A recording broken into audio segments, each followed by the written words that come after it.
There's got here, and it's time to talk about Mushoku Tensei. And this episode still continues the daily lives. We see some progress in the lives of Linia and Pursena, but also have a giant bombshell being dropped towards the end with Nanahoshi. And I'm also, like I said in previous videos, I'm getting more and more worried. This episode didn't help. I feel like the other shoe is going to drop even more after this reveal here, but I'm also worried with Nanahoshi. She's kind of overworking herself, but we're gonna get into this.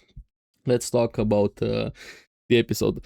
Majority of the episode is focused on Linia and Pursena. We see them graduating here. And like Rudy's comment that the special student, remember when he first came into the class, everybody was sitting on their own. They weren't really interacting, talking to each other, more in their cliques, groups, or solo individuals. Here, ever since he joined, he kind of brought them together a bit here. Then we also have Nanahoshi sick again.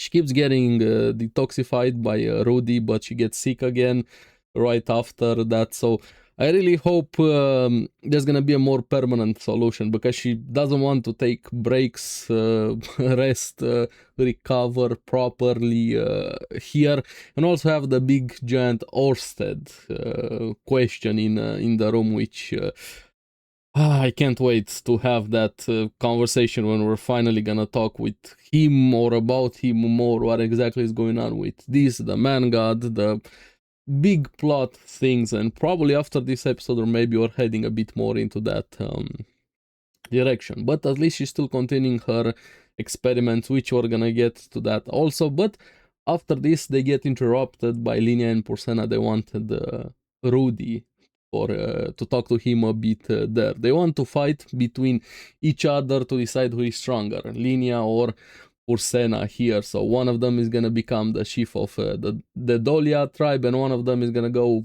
free, leave the world, have their life whatever they want here. And kind of like the outcome we're gonna get into this here. I like how at first they started throwing words, insults at each other, and Linia calling Pursena fat was the trigger for it to go here. They start going at it, throwing punches, everything. Rudy being the commenter there. Actually really got into the fight here, ripping clothes, and hey, actual true cat fight, the definition, or beast fight. Here they throw everything they have at each other, they fall over, and Pursena stands up and wins. I'm not gonna lie, I kind of wanted to see a bit more of the fight than majority of it being off-screen, Rudy commenting in it. But I get it, it wasn't really a main fight, so to say. I do hope we get to see more of Linia and Pursena, but that was my one disappointment with this episode. I did wanted to see a bit more with their fight, because I feel it was very important for their characters. But after this, I really liked the outcome. Like I said, Pursena is the winner. She's kind of always the more capable one here.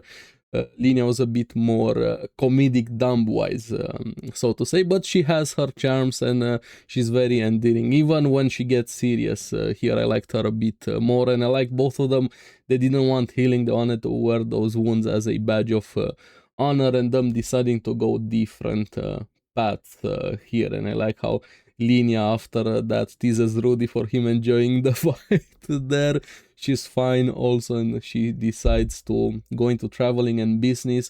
But also before that, I like the serious moment from her fully apologizing again to Zanoba about the figurine and everything. And they kind of got over it before this, but this moment I actually appreciated it quite a lot, and showing that there's a lot more to Linia than her just being the dumb comedic relief. Sometimes she is actually capable of being serious and in the moment there. And after this, yeah, her going into business, very big doubt, and I'm on Rudy's side. He doesn't have faith. I'm gonna be here for you. You're gonna need help. So yeah, I'm curious what's going to happen with them. I thought, hey, they're actually gonna go different paths, but no, very, very fitting. Their two characters, they're always together. They reunite randomly on the road in a carriage. I feel sorry for the other persons in the carriage that they started bickering again. I have a feeling they're probably still gonna end up together. I feel they're tied at the hip, and that's probably the best for each other. They keep each other in control and they help each other quite a lot. So I do hope we get to see more of them in the future. So that was a big part of the episode focused on them here. And yeah, after this, back to Nanahoshi's experiments. This one actually taking quite a lot of mana. Even Rudy saying, could somebody else do this besides me, referring to the capacity of mana. They actually are able to summon a watermelon, even though they wanted a cabbage. But hey, progress is progress here, and similar vibes to the teleportation incident there. So I'm curious when we find out more what exactly caused the incident there. But after this, they had a big success. They still need more work, more research, and more experiments and so on. But hey, gotta take the wins when they come in. I kind of like it was a tradition for them. When somebody had something to celebrate, something good happened, they threw a party. But hey, they didn't have Linia and Pursena, but more people joined here to celebrate. There I like how Sylphio's cute. No, I don't need alcohol. I'm weird when I get alcohol. But Rudy saying she's cute, but then Roxy, we know she drinks, she wants to sit on Rudy's lap. Very cute moment there, and Sylphie like, hey, I also want this. You can't leave her out there. But also a highlight in the episode, we saw it at the beginning when Norn had a look at Rudy at the beginning of the episode. She wanted to talk to him, and she finally gets a moment here, asks him to talk a bit about the student council. She got an invitation to join from Ariel, and I like how pretty much everybody knew besides Rudy here. She asks for permission, and Rudy's a bit, at first is like, yes, you can, but starts thinking a bit. I really appreciated this moment.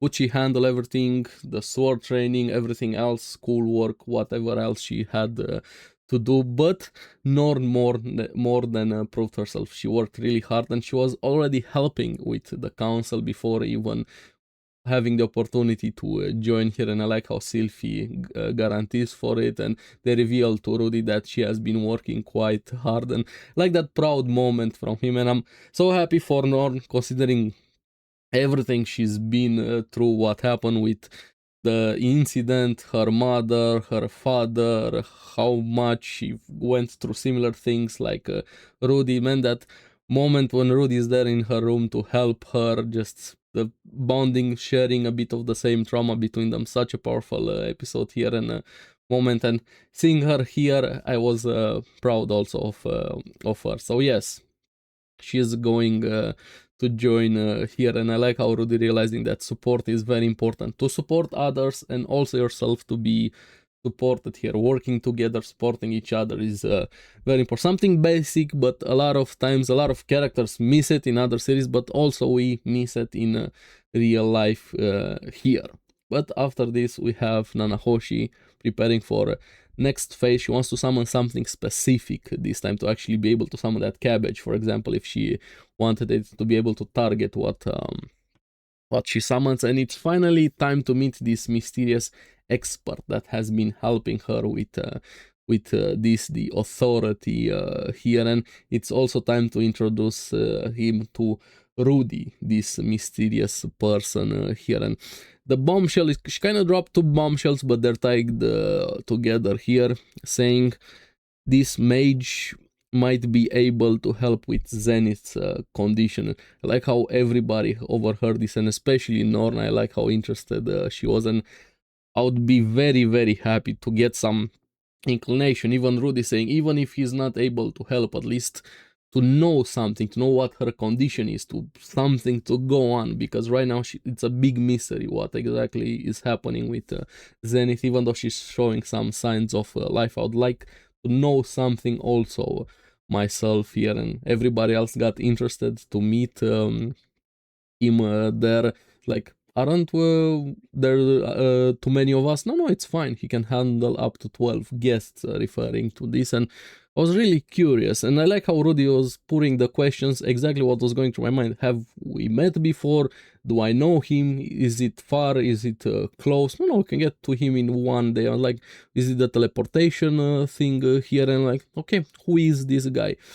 And then when Nanahoshi leans in and says, Perigus, the Armored Dragon King. We saw him at the beginning of the series when we saw that flying fortress. If you guys remember here, one of the 3 heroes involved with Laplace, and the episode ends and I'm like, fuck, next week can't come soon enough, because yes, this is one of the big guys in the world so far, and one of the biggest mysteries, because yes, he has this reputation, but we have barely seen him, and I kind of want to punch him a bit with what he did with that guy that attacked Ghislaine, Eris, and Rudy when he thought Rudy was responsible for the incident and everything. And I'm curious how the interaction is going to go between Rudius and Perigus. I'm curious if Nanahoshi told him about Orsted, the dynamics there, like, does he know that Rudy is also from another world? I'm curious what Nanahoshi told. I have a billion questions with Perigus, what type of person he is, how he's going to react, because we saw him, he's very stern, direct, just solve issues, no matter the cost there and means. So yeah, next week is looking to be very interesting here. But let me know in the comments below what you guys thought about this episode. As always, thank you very much for watching. Remember to like and subscribe, helps me quite a lot, and you guys get the latest videos on the series that I follow. So keep enjoying Mushoku Tensei. Gonna be seeing you on the next one. Bye bye.